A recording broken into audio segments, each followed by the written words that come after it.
first of all, good evening everyone here. Thank you so much for inviting me. First of all, I want to, for people who have not read the book or don't know about my son's cancer, I'll give you a bit of a lowdown on what happened in 2014. My son was at that time 3 years, 10 months, and he was diagnosed with a condition called Wilms tumor. It's a very rare case of kidney cancer. It happens to a very small percentage of kids worldwide. And my son happened to be part of that unfortunate percentage of kids. This discovery of this cancer, the first very bizarre symptoms were over a very usual brunch at a 5-star restaurant in Mumbai when we had come back from a New Year trip in January. And there was no accompanying fever, there was no vomiting, there was no discomfort that my son had. He was extremely, he's a very, very positive, very, very energetic kid. And that day he happened to pass blood in his urine. And we as parents obviously freaked out. We took him to the nearest hospital. That's where we all get treated. That's in Khar, Hinduja. And his pediatrician, Dr. Ajit there, did the tests. And we found a 9-centimeter tumor that was growing on top of his left kidney. And, for any parent, and I'll speak for ourselves, for me and my wife, when we heard the news, it's like the ground beneath our feet had been ripped off. Cancer, the perception of cancer for a layperson like me, and I consider myself as a layperson because with education, with even staying in Mumbai, you've heard of people get cancer, but you don't actually go to the depths of it unless you have someone close to you diagnosed with the disease. My perception of cancer was this monster that is going to take my son's life. Because of a lot of things, maybe the way it's been projected in the media, maybe the way just the general vibe of what cancer has done worldwide. It has overtaken heart disease over the past decade.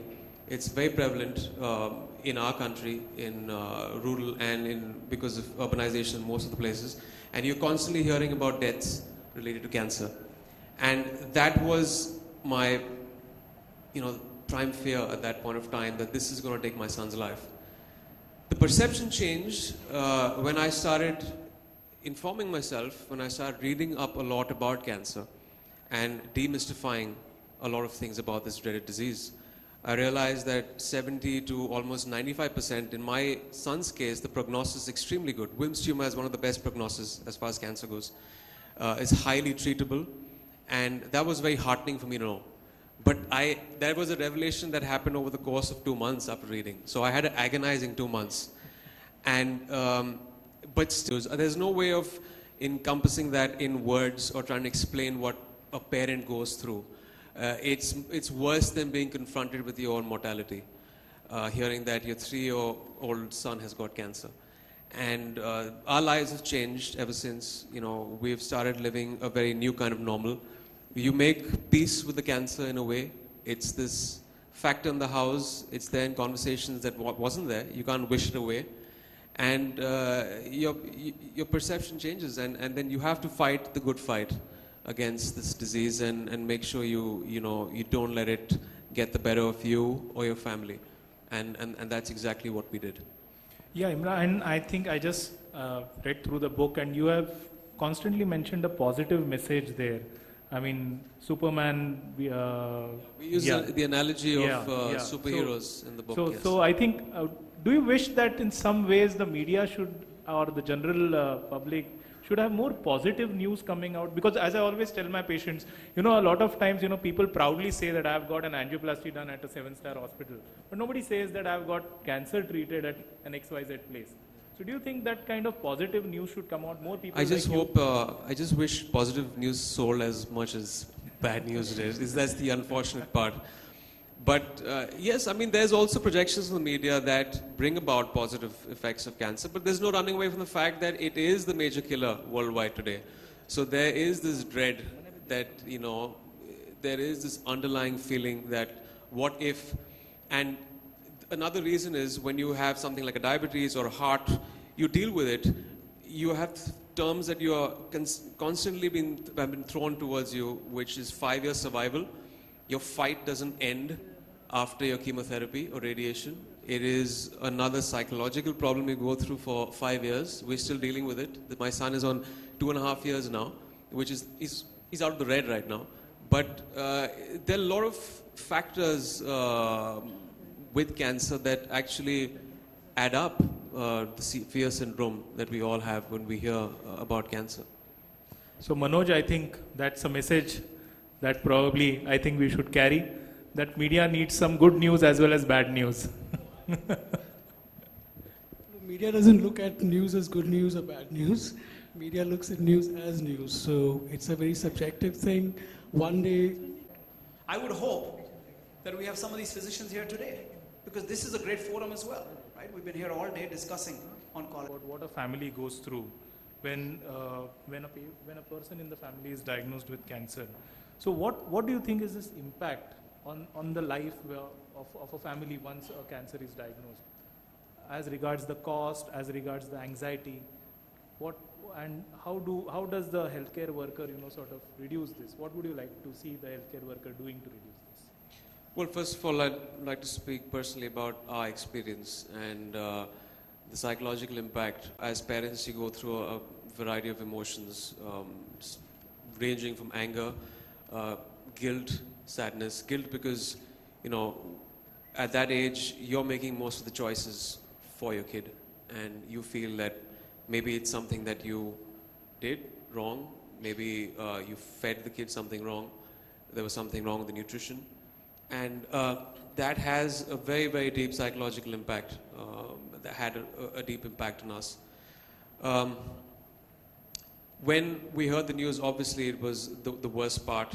And post that, every day was like a new hurdle. There was, post that, the surgery, which we had, which was the 4 longest hours of our lives, having the tumor removed. And we lost the kidney also, because that's generally how you deal with a case where it is 9 centimeters. And post that, there was the pathology report coming in, which took us, which took 5 to 7 days, which is again the 5 longest days of my life, because then, there's the favorable histology, there's the staging, which was all very new to us. Thankfully, he was on a second stage, which made the treatment and the prognosis much better. Post that, we flew our son to Canada, to Toronto, to Sick Kids. It's one of the top pediatric hospitals. And there was one of the main reasons that we did this is because we were trying to attend, apart from the physical aspect and the medical intervention, there's a psychological impact that all this has on us as a family unit and on our son. And we didn't want him to change in any way. That emotionally scars a kid. It definitely has emotionally scarred us. Kids can't talk about it. But that's something that we, I guess, lack in our country, is dealing with the psychological aspect of cancer. Talking about it, parents talking about it, trying to make the kid understand what the issue at hand is, because it's extremely complex. When my son was flown in, obviously there was great care in Hinduja, and he got the best treatment there. But there was still, because of the surgery, there was a psychological impact. And when he went there, his blood pressure shot up in the hospital in Canada. And they were equipped in dealing with that psychological aspect and calming him down. Ditto for us, because we also had someone to speak to through the entire incident. Another psychological impact was, we used to have nightmares. I came back to Bombay. I didn't get sleep. I was working here. I came back from my shoot after a month from there. I left my wife and my son when he was being treated there. And I used to get all of 1 hour of sleep in the night. And it was hell for me. But that's something that I guess every parent has to deal with. And eventually, I don't even know if I need counseling after this. So I really I feel that India needs more units in hospitals. I think they are starting that right now. It's in the infancy. They have a field abroad which is psychosocial oncology, which deals with, attending to the counseling sessions for parents and for even for youngsters. So it has had a deep psychological impact, something that I fully don't understand yet. I don't know the psychological impact that it's had. And as far as the cost goes, of course, my family could deal with it, but there is this huge problem, surmounting problem that you see in and on my mail after the book was written, that generally the cases are, there's a late diagnosis, there's no awareness there, there's illiteracy, they don't understand what cancer is, there's social stigmas there, and when they find the cancer, it is so expensive that it's untreatable, and they can't do it at that income group. But now I believe there's metronomics, which has started off in India, which is again making it extremely approachable. A few hundred rupees for a treatment in an entire month, which is a paradigm shift, and I think it's really set the standard for India and the costing here. But yeah, costing is again a key issue for that income group, which needs to be attended to. Yeah, definitely. I think psychological impact is something that we often discount as doctors. I mean, as doctors, we tend to concentrate on the disease. We tend to concentrate on curing the patient physically. So holistic care is something that is required, and taking inspiration from what TMH has. TMH does have a good apparatus as far as support is concerned, setting up cancer care groups, and that is what we have replicated in Fortis Mulund. Dr. Badwe sir, do you think we should have more of these counselors take up these messages? When they take up ads, for example, now we are seeing, I'm sorry for being blunt, but pan masala, which is supposed to be as dangerous as... Everybody takes upon himself to endorse a pan masala. He's definitely being very ignorant. When you face the situation firsthand, you realize that these are the things that you cannot touch, let alone be a role model and promote them on TV and in other media. And, as an actor, you do have a social responsibility, but where does the ignorance, how do you kind of correct that? Because till my son didn't have cancer, I didn't realize most of the hurdles that I had to cross in that situation. There, for example, cancer is a very minuscule percentage is genetic, and I realized that the lifestyle has a huge part to play in cancer and fighting it. So there were two options left to us: either we treat the cancer momentarily, or you nip it in the bud. How do you do that? You get down to actually making huge lifestyle changes. For example, sleeping, handling stress, your diet. A lot of dietary things that are promoted by celebrities, they still don't know that is harmful. Kerala has started a very good thing, the fat tax, which has been started, which I tweeted yesterday and felt that it should be inculcated in all states. And as far as cigarette smoking, as far as smoking goes, I feel, forget about taxing, it should be banned. We know that back in the 80s and the 70s, there was this huge problem with the tobacco lobby where there was not enough evidence to prove that tobacco was actually causing lung cancer. And this debate went along for the longest time. And I think the last Marlboro ad was promoted in 1990. And after that, there was this thing on packages saying that it is injurious to health. Who is going to tell people, the system is not telling people that fast food joints, your burgers, your juices, all that is actually adding up. There are carcinogens out there. Who's going to inform people about all those things? So there's a lot of things that the system needs to put forth and say that these are harmful and this is cancerous. So that is not even there in our consciousness. That is not there in our awareness. Forget about in the rural areas. It's not there in education, educated sections in Mumbai. We don't know about it. After reading up everything, I've stopped sugar completely in my house because just like there was a ban on tobacco, very well soon enough the next decade you're going to know that sugar is one of the most toxic substances. I'd rather have a cigarette than have sugar, refined sugar. So these things need to come out in public domain and people need to know about it, which people unfortunately don't know and celebrities don't know. That's why they go ahead and probably promote a pop soda. I won't do that because I know what it does to the body. I know firsthand from my son's experience and and after reading about all of this. So that's really heartening to hear that. Talking about sugar, last year I had one symposium on sugar symposium for 3 hours. And that was a really revelation that how sugar is talked. 10 years down the line, how do you see India?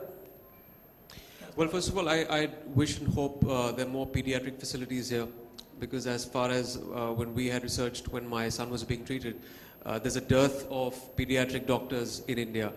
Most of the kids are being treated by adult oncologists. So, and like doctor said, there is a pediatric facility coming up in Mumbai and hopefully in other states and other cities, which is very imperative when it comes to treating little kids. And of course, healthcare systems are burdened. I hope there is some kind of provision made to give satisfactory measures, funding to those patients that come from small towns and to support them. The main cause over there for some mounting expenses, like I've heard, is late diagnosis, which when it reaches that stage, it becomes very hard for them to kind of pay up, and then they eventually drop out of treatment. And one thing that I also realized when I went abroad for the treatment of my son, there isn't much emphasis in the medical world on the lifestyle issues of cancer. Everyone is going down the approach of, you got a problem, pop a pill. We have to make sure we educate people and make them aware on how do you address the causative nature of cancer. Why does it happen in the first place? If it is a lifestyle issue, what can we do in our lives? And we've seen, I've spoken to so many doctors in Mumbai. Kids are pouring in the last 2 decades, in the last decade. What are we doing? What has drastically gone wrong with the water we drink, with the food we eat, with the radiation levels? What is going wrong, and how do we address that? And the system needs to address that. So these are the things that have to be addressed by the medical world, so that at least you don't allow it to happen in the first place. Let's eradicate cancer and nip it in the bud. Instead of course, treatment options are very, very important, but let's make sure you at least bring in that awareness. Then, of course, if people know that smoking a cigarette will give them cancer and they choose to do it, then they're puffing the life away. But at least as far as kids go, there's the choice you make for them. So it's very important for parents also to kind of be educated, and for the government to do that. Avinash sir, I think we'll have a call regarding the vision. I think as Rajan said, if the federal support and the government support increases, I'm sure the infrastructure for this will definitely grow. Current 1.3% GDP has to go to at least 2 or 3. Then I'm sure all this will probably be better. But I think more, I feel is what is important for is that there should be more awareness in the public about understanding a cancer and living with it and fighting against it. I think today people should realize